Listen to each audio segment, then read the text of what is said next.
Thanks for tuning in to the Drive On podcast, where we're focused on giving hope and strength to the entire military community. Whether you're a veteran, active duty, guard, reserve, or a family member, this podcast will share inspirational stories and resources that are useful to you. I'm your host, Scott DeLuzio, and now let's get on with the show. Hey everybody, welcome back to Drive On. I'm your host, Scott DeLuzio, and today my guest is Karis Meier. Karis is a military wife of 18 years and an inspiring author dedicated to helping others navigate through suffering. With a background in Christian education and counseling, Karis brings a wealth of knowledge and personal experience to our conversation, and her latest book, Suffering Redeemed: Finding Strength to Endure, Purpose in Pain and Hope for Tomorrow, looks into her journey with chronic illness while offering insights and practical tools for finding hope and purpose amidst suffering. Today, we're going to explore how Karis's wisdom and perspective can provide valuable guidance to military veterans and those who have faced and continue to face challenges. So before we get into that, I want to welcome you to the show, Karis. I'm really glad to have you here. Thank you. It's great to be here. Yeah, absolutely. So let's take it back a bit. Can you share a bit about your journey as a military wife and maybe how your experiences have shaped your perspective on suffering and resilience and those types of things? Yeah. So I met my husband through my sister who went to college with him. I had never really thought about the military much before that. My grandfather was a soldier in the military, World War II. But other than that, I didn't have any previous experience with the military. So I knew he was going to be. He had went to ROTC at Wheaton College, and so I knew he was going to be in the military at least for a little while. But I honestly will tell you, I had no idea what I was getting into. um, so we actually ended up speeding up our wedding because we knew he was going to be deploying. So this is in 2006. Mhm. And we knew he was going to be deploying to Iraq. And so we got married in April 2006, and he left a month later for Thailand for training. And he was stationed in Alaska. So I moved up to Alaska, didn't know anyone, didn't know anything about the military. And then my husband leaves. So he went to Thailand for a few months, came back for a couple weeks, and then went off to Iraq for 15 months. And so it was like just kind of a shock, a shock start. I was going to say, talk about being thrown in the deep end when you get married, not really knowing a whole lot about the military, and then your first year plus of marriage is dealing with a deployment with your husband away and being in a unfamiliar location. You got all of the um, the checked all the boxes as far as things that military spouses have to deal with all in a very short period of time, right? Yeah, it was. Well, and on top of that, so on our honeymoon, actually, I started feeling quite sick and Mm. started losing weight, and I couldn't figure out what was going on. A lot of people are like, "Oh, it's just nerves. You're nervous. You're getting married. You're moving to Alaska. Ben's deploying. There's a lot going on." But throughout that summer and even into when my husband deployed, I continued to be sick. Um, and they found out later on that I had parasites that I had gotten, like really rare parasites that I gotten overseas in Pakistan when I was visiting my sister earlier that year. And so it was quite a process then of, the whole military medical system was all very new to me. And I never really been sick in my life. So everything was just very um, surprising. I remember the first time I walked into, the hospital, and the doctor was wearing an army uniform, and I was just like, what? Like, there's a soldier who's my doctor? Like, I just remember thinking it was so strange. And Sure. now looking back, I'm like, that's normal. But to me, like everything was just, yeah, just very new, very, a very hard. And I remember too, just some of the like the culture shock. Like I remember having dinner shortly after we got married with another couple who was in the military, and just all the acronyms they were saying and all this military talk that I had, like literally I felt like they were speaking a different language, and Yeah, I had no clue what was going on. um, so yeah, it was just a lot of different things kind of within those about 2 year period, um, that was very difficult. And yet I was able to bond pretty closely with some of the other wives whose husbands had deployed. So I didn't going up to Alaska, I didn't know anyone. I mm, didn't, everything was just very new. But I quickly learned just I guess the bonds and kind of the closeness that military people have to kind of form right away if you're going to be able to sure. make it. I was blessed to find some good friends pretty quickly there. Um, so yeah, that's kind Yeah. of a little bit of the beginning of the journey.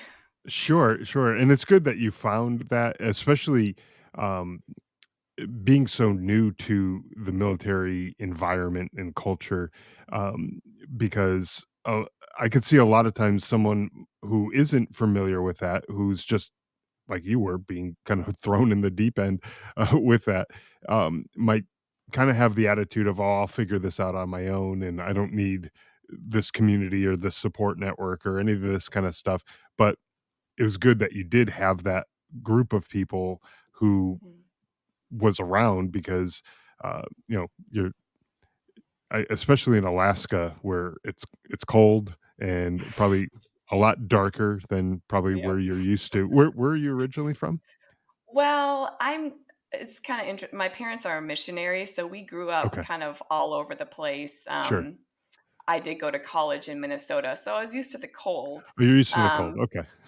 but I don't like cold, and I really don't like dark. I'm a sun lover, and so that aspect was, yes, very difficult for Yeah, me. I could imagine. Yeah, the certain times of year in Alaska, it gets really dark and, Yep. that can't be good for, uh, probably physical health. I don't know. I'm not a doctor, but Mhm. even mental health, where it's just dark constantly and you don't get really a lot of sun or any of that type of stuff. So, definitely having that group of people, going back to what I was saying before, was probably super important. And you maybe didn't even realize it at the time, but having that group of people who you could talk to and ask questions and do things with and stuff like that. So you're not just alone for, like you said, 15 months when your husband was deployed or Mhm. anything like that. You have that group of people, so that's good. Um, uh, so let's kind of fast forward a bit. So I want to talk about your book. I briefly mentioned it in the intro. So Suffering Redeemed is the name of the book.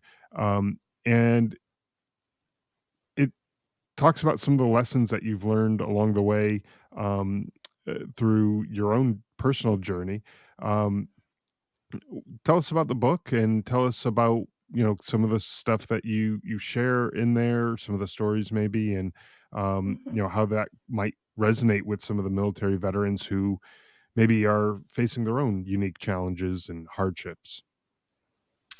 Sure. So like I mentioned, I picked up these parasites overseas and was able to. It took a while, but and always got rid of those. But it kind of catapulted me into this journey of chronic illness. Just kind of, I never really fully recovered from that, and because of a lot of the treatment that I had, it lowered my immune system, Mm, and I was young. I was 26, and I started this journey that I had never expected myself to be on. Just feeling sick all the time, and just it was like one thing after the other. It was one diagnosis after the other. And so I never planned in my life to write a book. But about 6 years ago, I really felt the calling to start writing, and it ended up being a huge blessing for me because more of a I'm not so much of a verbal processor. I'm more like I process more through writing. And Mhm. so for me to start processing the journey, the sorrows, the grief, the struggle on paper was really, well, I really did it more on my computer, I guess, but just through words was Sure. really therapeutic in a way. And I also saw how it really opened up doors for me to start sharing with other people. So I started a Facebook group of, just inviting other people who were going through difficult things. And then I started a blog and ended up writing a book. So I think one thing we know we can expect in life is suffering. It's something that we don't want, obviously, and each person has their own share of struggles in different areas. But I think a lot of the questions that we struggle with, a lot of the um, seasons that we go through in the hardship and the trial that we're walking can be similar. And so my book really is, it's not, even though my struggle was mainly about illness and sickness and everything that goes along with that, it also Mhm. became a mental struggle, an emotional struggle, a relational struggle, because just it if something impacts one area of your life, it's gonna eventually impact other areas. And so yeah, I just, a lot of the questions that I was going through, like, why me? Why is this happening to me? Or where do we turn when everything else, when the life that we had planned is falling apart? What do we do? How do we move through that? Um, what does it look like? Because for me, in the beginning, I was like, oh, I'll just get over this. I'll eventually start feeling better, and then I began to realize, like, this might not go away. I might have to learn how to live, how do I live well in the circumstances and situation that I have. Yeah. So yeah, a lot of things that I cover is just like the purposes that we find in suffering, and the unexpected gifts even that we can receive in our pain. For me, I have a deep faith in God, and for me, it was a lot of finding finding more strength in my faith walk, um, and also just how to really take care of myself. How do we just like this idea of like holistic self care and the different areas that we need and the different because we're all different. We all have different needs, and instead of trying to compare ourselves to someone else, is like, no, we need to learn how to take care of what my needs are. Or and then also just so the face group I started was called Suffering Well, because I realized that there's a way to walk through. I say suffering. You could use it any. And I know suffering kind of sounds intense, but like Sure. whatever struggle that you're walking through is like, how can you walk through that to the best, to live the life to the fullest that we are given? And I think a lot of that depends on how we respond, right? How am I going to choose to respond to this situation that I really don't want in my life? Um, but I have a choice. We all have a Mhm. choices to make, and so yeah, it's kind of a broad. The book is quite broad in the way that the topics and the way that I approach it, but it's real. I've heard people tell me it's relatable to a lot of different struggles. Yeah, and one of the things I wanna go back to that you had mentioned in the beginning, that you were talking about this is, how that the writing process itself was therapeutic for Mm. you, that you process things a little bit better when you're writing versus, maybe some other, forms of processing, and, one of the things that I learned through, some of the therapy that I have gone through is that when you slow down when you write things, whether it's pen to paper or you're typing it out, I found pen to paper is it works best for this, but other people may have um, uh, other experiences, and they may think it's better to do it another way. But um, when pen to paper, you're actually slowing down your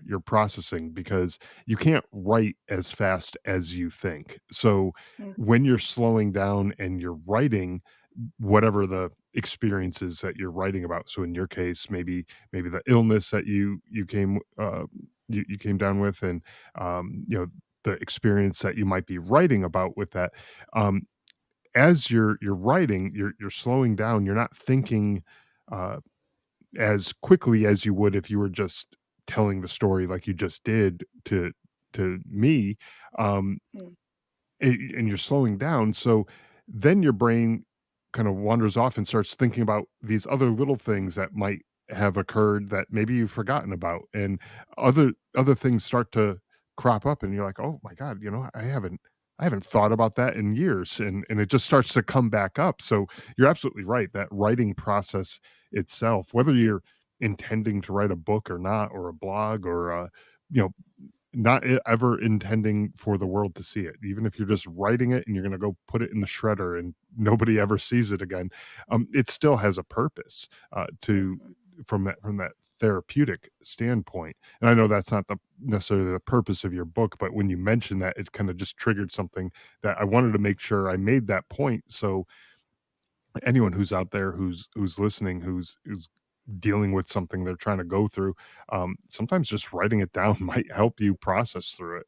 Um, but but you're right, about that, and also you mentioned how there's unexpected gifts in pain or suffering or whatever the word is that you want to put to it.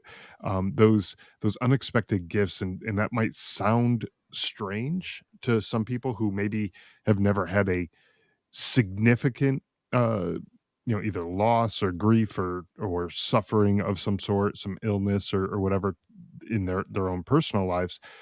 That might sound strange, but I've heard from a lot of people who I've had on this show or other places that I've talked to that sometimes uh, a, a person might say the greatest gift that they ever got was getting cancer or something. mhm, It just opened up a whole new perspective to them on life, and they said, you know what, I'm going to beat this, and not only am I going to beat it, but I'm going to live life to the fullest once when I do, and it's going to be a whole new outlook on life, and they beat it, and they are making the most of their life, and it's not something that I would ever prescribe to someone like, "Hey, figure out a way to get cancer so you can turn your life around." Like, no, like there's other ways of doing that. Like mhm. that's not my suggestion. So please don't take me the wrong way on that.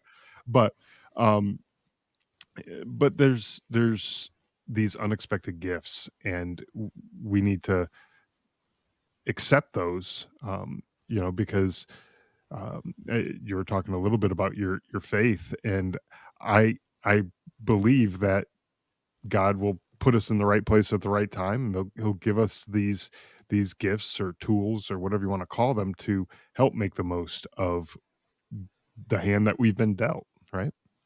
Yeah. Yeah.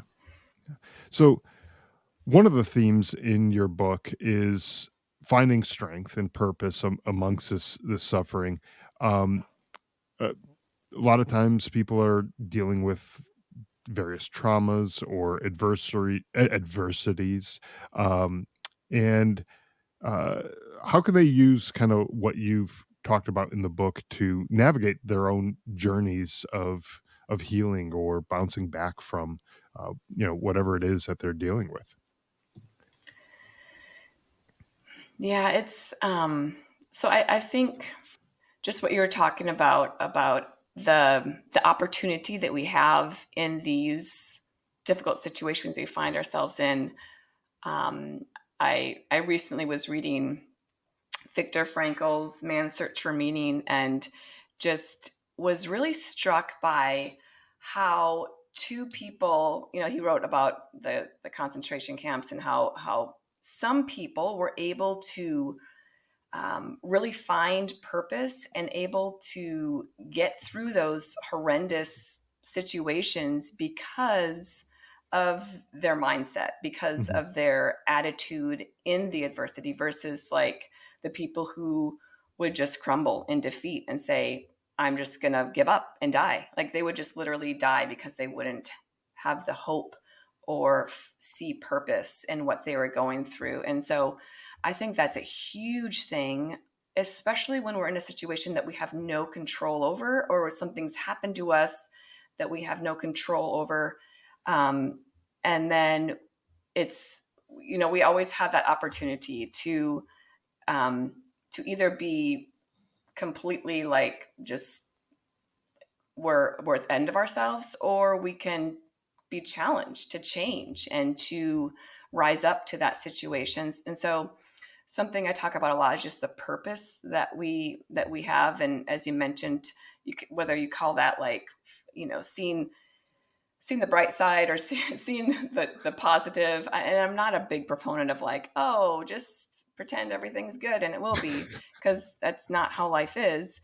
But one of the big things I have seen in my personal walk, and in just experience with people who've really gone through very difficult things, is the potential for significant personal growth and maturity, that you're like, wow, that person has gone through that and they are the most joy filled, like just giving, generous people that you've ever met, and that really starts with, am I going to have this self pity, woe is me, I give up, or am I going to see this as an opportunity? And and really how we think. And there's been so much study in our, about the brain and how it affects so much of the other aspects of our lives. And so I think that's just a huge, huge aspect in these situations, is like, what am I telling myself? What am I repeating to myself? What am I dwelling on?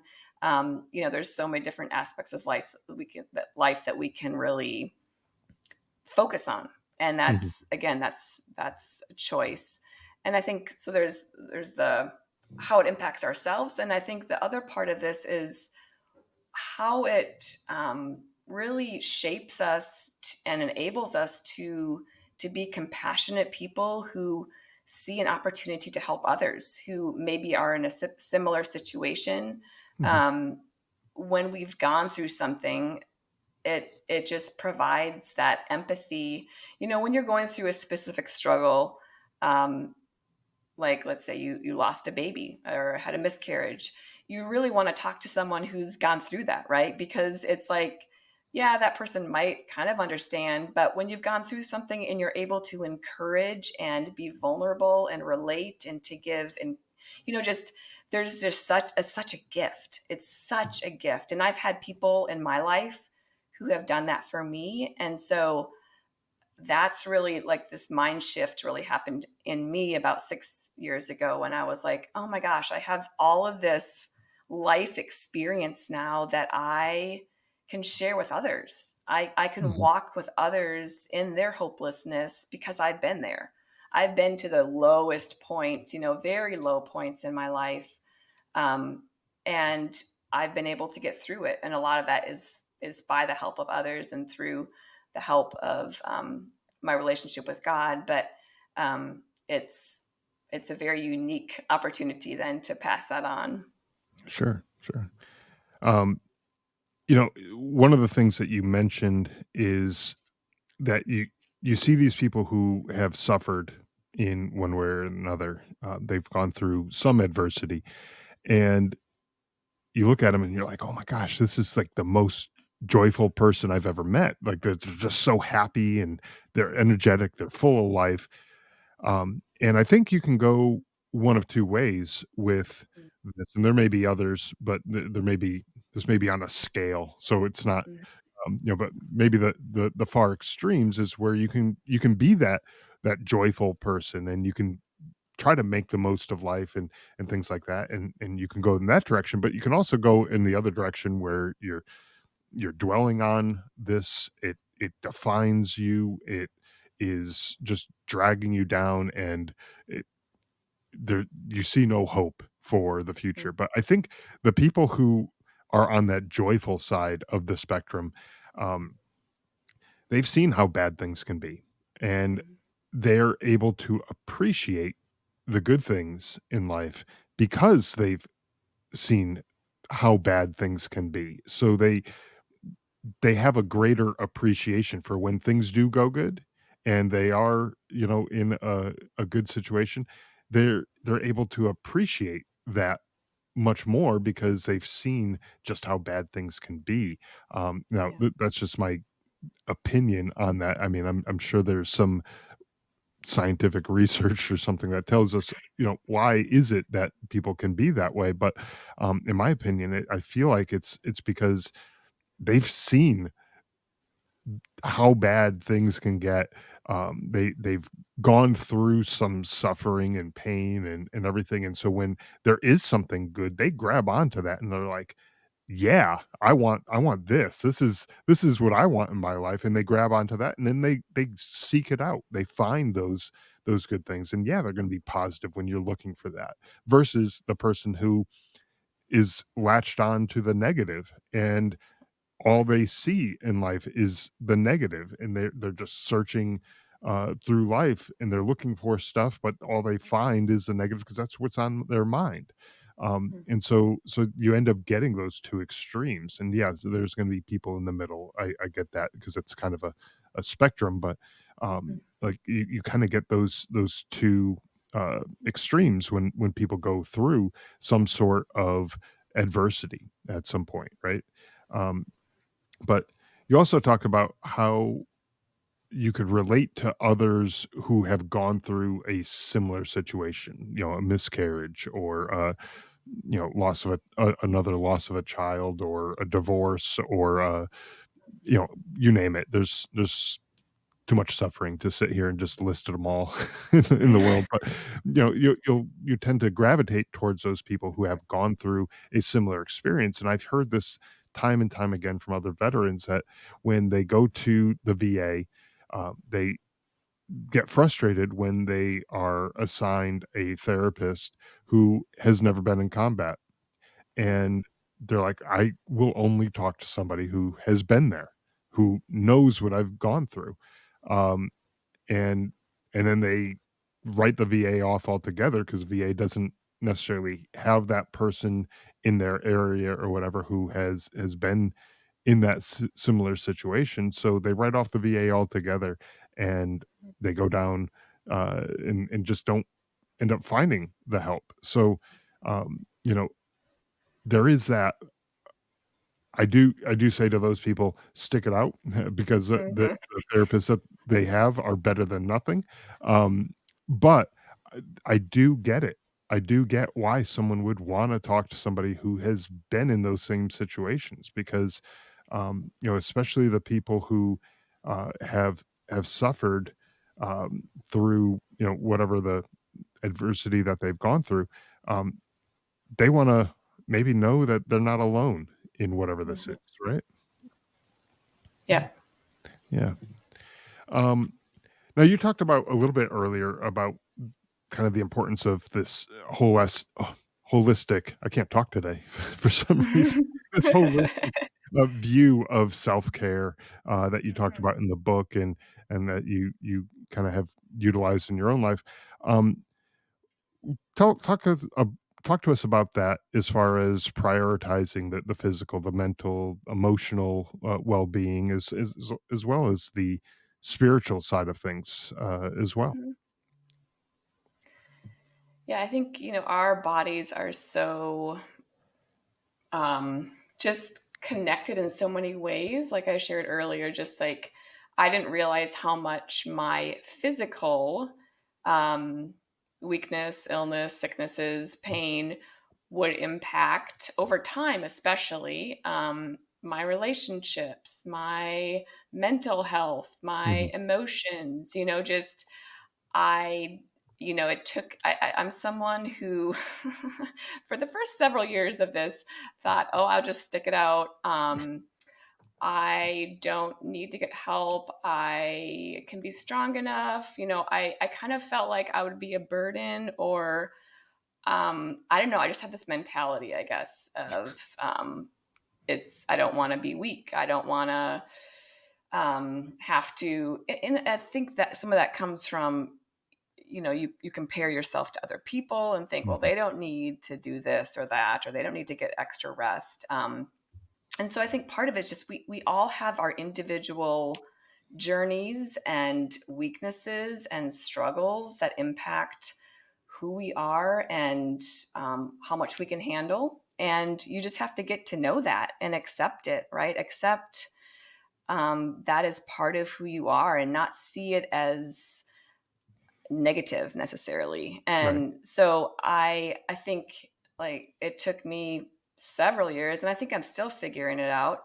Because I'm a very much of a, I like to check things off and get things done. I'm very much I like to make progress on things and stay busy, but my body does not like that. And so I've had to learn, like, so I kind of, in my book, I divided up into three different categories, a body, your soul, and your spirit. So your body, just learning how to get the rest. We all have different needs of, like, how many hours of sleep we need, Mhm. what you need to eat to be healthy. I have a very different diet than most other people because my body can't digest a lot of foods, which is hard, but that's Mm. just part of how I've had to learn to adapt. Um, and and then just learning to be, um, I don't know. At first, when I heard this, I was like, what? But like the self compassion, like kind of like learning to be gentle with yourself, not being so hard on ourselves. When we give other people advice that we love, um, oftentimes we wouldn't give ourselves that same advice because we think we have to measure Right. up to something in our minds, when no, we should be giving ourselves that same kind of love and compassion that we want to give those whom we care about. So that's going to look different for each person, what their physical body needs. And then there's the soul aspect of our emotions, and how we're relating to other people. Part of that is, how do you view emotions? Some people are very, like, don't like to show their emotions, and that was me. That I'm growing into it, but I was someone who, especially negative emotions, I kind of categorize them as like those bad emotions, and then these are acceptable. But you really have to process and work and walk through those emotions. And like we talked about earlier, if that's writing, for me, that a lot of that was writing. And Mhm. I didn't even know what I was thinking or feeling until I started writing things out. And I'm like, oh my gosh, I that's surprising to me, Right. about how deep things really, and how much desperation I was in, or even depression at different times. So just, um, or it could be, working that through with a counselor or a friend, or exercise. Just, there's so many different ways that we can process our emotions in a healthy way, and then they won't come out at the wrong moments. They're I think we've all had times where we're dealing with something that is a little deal, and then all of a sudden you're like, whoa, like that was not an appropriate response to that situation. But Sure. that's often because we aren't allowing ourselves to work through those at the times when we need to. Um, and so, and then the third aspect is our spirit, and just how we are relating. And for me, that's relating to God. For some people, that might just be meditating or a different religion, but I think we all have, more of the deeper parts of our beings that we need to connect to something that is um, not just on a surface level, and where we are drawing our strength and our purpose for life, and looking beyond the here and now.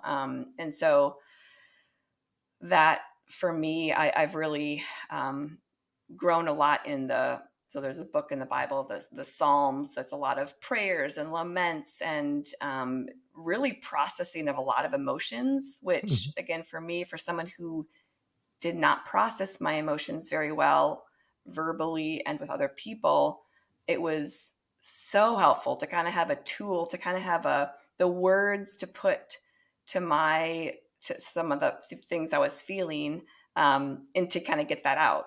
And mhm. so, and I was able to and I continue to do that. But it's just so finding the right tools, the right ways to connect, at a deeper level, I think is so important.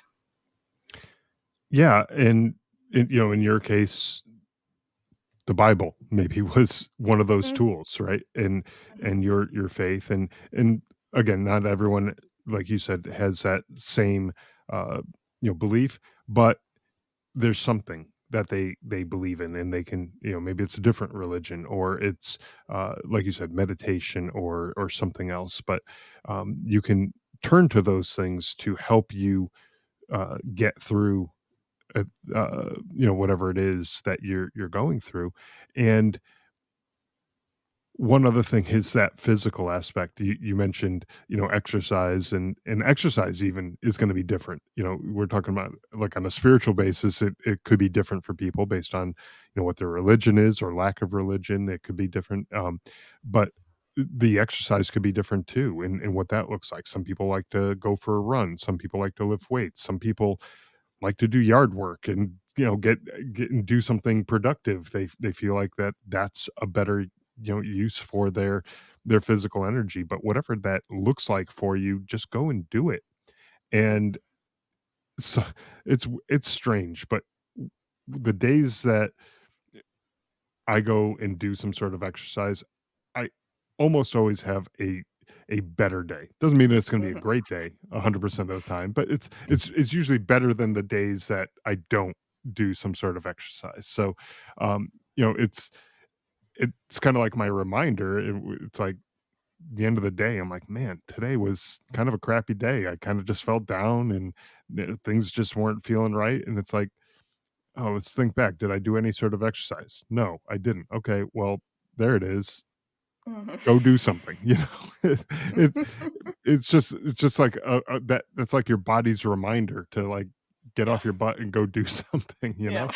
Um, but, you also mentioned that the self-compassion, aspect of things too, and, think about if you had a friend or a relative or somebody who you're close to who was going through the same exact scenario that you're going through, and you were going to go and talk to them, give them some sort of advice or whatever, and you go and talk to them, would you talk to them the way that you talk to yourself? And I guarantee Mm, 99% of the people who are listening to this know exactly what I'm talking about, because we have that voice inside of our head that tells us that we're stupid, that we're too mm, weak, we're too not good enough, we're just, you know, insufficient in whatever these situations are.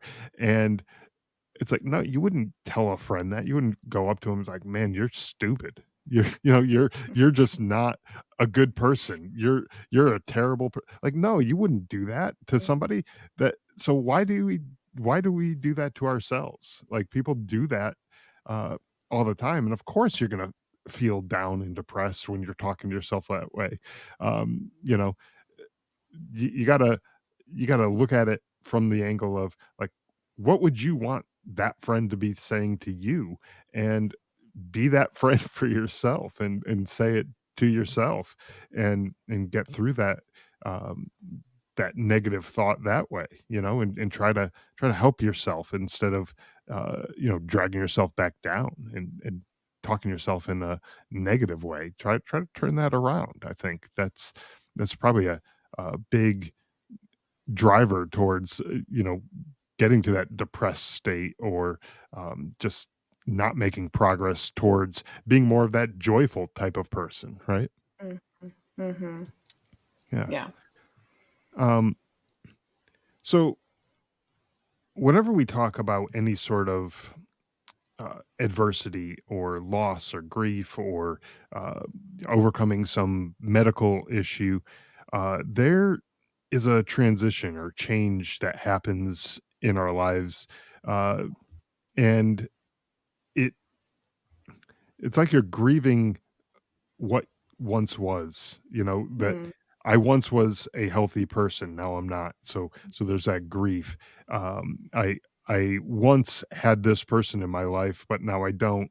And so there's that grief. I once had that job, but now I don't. So there's that grief. And it's like you're trying to overcome that grief, but uh, sometimes people get stuck in that, mm, and they make it almost so that it defines them uh, mm, in who they are. They're the you know uh, parent of a child who was taken too soon, or they once were uh, a doctor, but now they don't have that job anymore. Maybe they retired, maybe they got fired. I don't know, whatever the case may be. They don't have that job anymore, so they lose that identity, and they're grieving that, but they just don't know how to get past whatever it is that they're going through.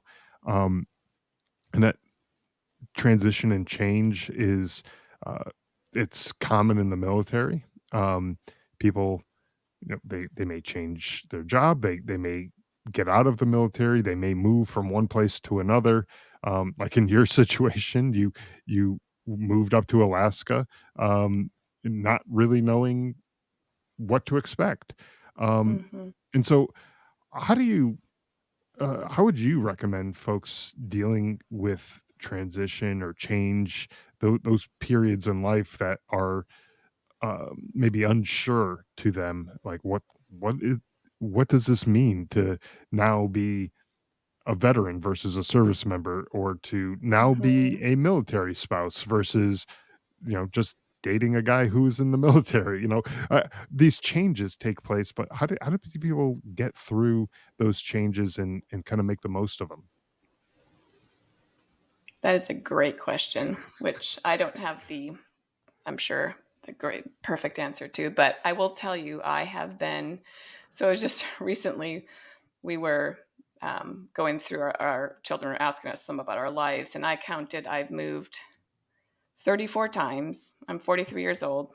I've moved 34 times in my life.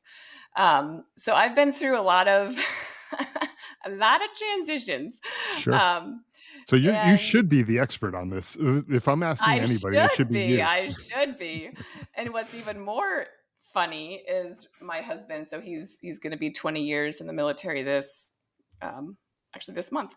Um, and so we're planning to retire. He's planning to retire. So now we're like looking at, oh my gosh, we have to figure out what we're going to do. And it's like we've been waiting for this, and now it's scary because we're like, this is a huge change, and now we actually have a say in what we're doing and where we're going. And so it's just interesting, this process of like, for we've been married 18 years, moved 12 times in our with the army, and each move was hard, but also amazing, right? And it goes back to some similar themes that we've been talking about. But um, as I look back at all the people and all the different places we've been, I can see so many great things, so many gifts, so many people that I'm like, we never would have met all these Mhm. people if we were in one place. And there's always something new. So I think there's part of it is like seeing the blessings, seeing the good where you're at, but then not also not clinging too tightly or making that your identity, not making that um, so a part of who you are that when it's gone, you lose a part of yourself. I mean, I Right. think there is grief in letting things and people and places go, and we have to work through that. But there's also a joy in because if we don't let something go, we can't take something else, right? It's kind of that idea Mhm. of like, if you're holding on to two things, you can't pick up the third thing. You got to let something go in order to receive the next. And that's a lot of how life is. We can't hold on to being a kid and also be an adult at the same time. We have to there's a there's a It'd be journey nice. that happens. And again, I think it's good. It's good to express the sorrow of letting something go, but it's also good to rejoice and to get excited about something new that we're gonna walk into. And I think change is always uncomfortable. Like Mhm. it is. Like even for someone who's moved that many times, I will tell you it's still hard. Like I feel like I should be used to it by now, but every time it's hard, and Mhm. that's okay. It's okay that it's hard. I think sometimes we get too upset about not feeling okay. Like it's okay not to feel happy. So it's okay to feel sad.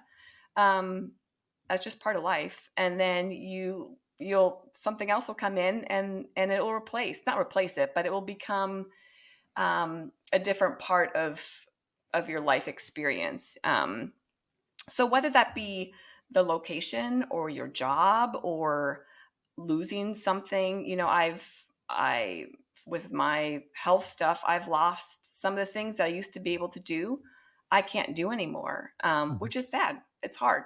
I loved playing soccer. That was like a huge part of my life, but I can't play soccer anymore because I have neuropathy and some issues with my feet. But there's a lot of other things that I can do, and I can watch my four kids play soccer, which is such a blessing. So yeah, that's just a little, I don't know, some things I've learned. Sure, and, so for someone who's moved so many times, there's definitely many transitions. It almost seems like an annual tradition in your in your world probably, not quite, but almost. Um, and yeah, one of the things that I was thinking of as you were talking about all these changes and transitions is if if I was to have moved that many times, and we're roughly the same age, if I was to have moved that many times in my life, um, what would I do in all of those new places? And um, you know, you think about the stuff that you take for granted around your area that you live in, if you've lived in that area for Oof. any number of years, um, you got to go find all those things again, and it's a new discovery. You're finding, where's the best grocery store, where's the best, place to go to just do your normal everyday life, but also you're in all these different areas, and there's stuff to explore. Mm,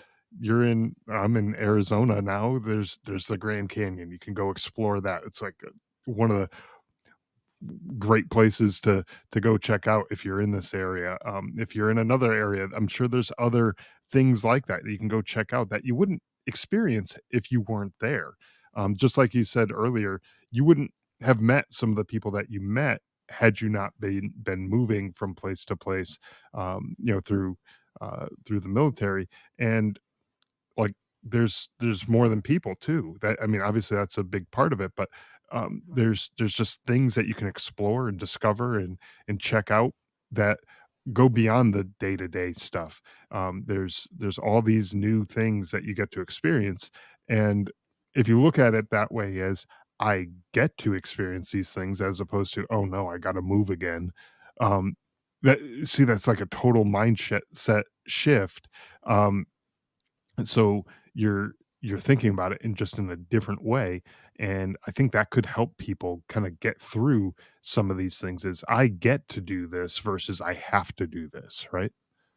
mhm. Yeah. Yeah.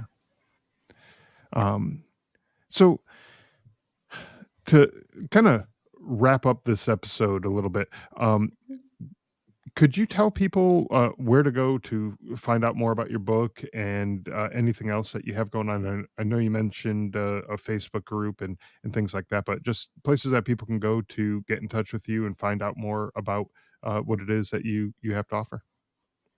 Sure. My website is just my first and last name, karismeier.com. And you can find my book on there. I have my blog on there. There's different podcasts I've been on, just several different things on there. My book is mostly on Amazon and Kindle and paperback form. And then I'm also on Instagram and Facebook. Just look up Karis Meier author. You'll find me on there. Okay. Excellent. And I'll have links to all of that in the show notes too. So folks can just click on that and get in touch with you that way or find your book. I'll have a link to that in there as well. So people can grab a copy of the book and hopefully that will help them through their journey of whatever it is that they may be going through. Now, before we wrap up this episode, I always try to end an episode with a little bit of humor. I think if um, and anytime I can put a smile on someone's face, make them laugh, even if it's just like a light chuckle, that's just a good thing in my book. Sometimes some of the topics we talk about on this show are a little heavy, and if we can end it with a little bit of humor, then hopefully that makes somebody laugh and puts a Mhm. smile on their face, even if they're just laughing at me. I'm okay with that. Um, so um, I got a quick joke here. Hopefully it's funny, but if not, you can laugh at me for thinking that it is, and that's fine. So uh, you mentioned religion and faith is a kind of big part Mhm. of your life, so I thought I'd have a use that as kind of the theme for the joke here. So there was a preacher who fell in the ocean and he couldn't swim. When a boat came by, the captain yelled, "Do you need help, sir?" And the preacher said, "No, God will save me." And a little later, another boat came by, and a fisherman asked, "Hey, do you need help?" And the preacher replied again, "No, God will save me." And eventually, unfortunately, the preacher drowned and went to heaven. And the preacher asked God, "Why didn't you save me?" And God replied, "I sent you two boats. What else were you expecting?" Oh, boy. Oh, my goodness. So, take help when it's sent. Take Message help when it's taken. sent. Yeah, it may not be in the form that you're expecting, but it still helps. So take it. I That's guess true. that's the takeaway, right? Um, Anyways, thank you, Karis, for taking the time to come on and share your story, your personal story, and your journey, and some of the insights and lessons that you've learned along the way. Hopefully, that will be stuff that folks can take along with them and utilize in their own life. Again, the links will be in the show notes. Get a copy of Karis's book. Again, called Suffering Redeemed, Finding Strength to Endure, Purpose in Pain, and Hope for Tomorrow. Find a copy of that book that will have the link in the show notes. Grab a copy and check it out. So thank you again, Karis, for taking the time to come on. Thank you.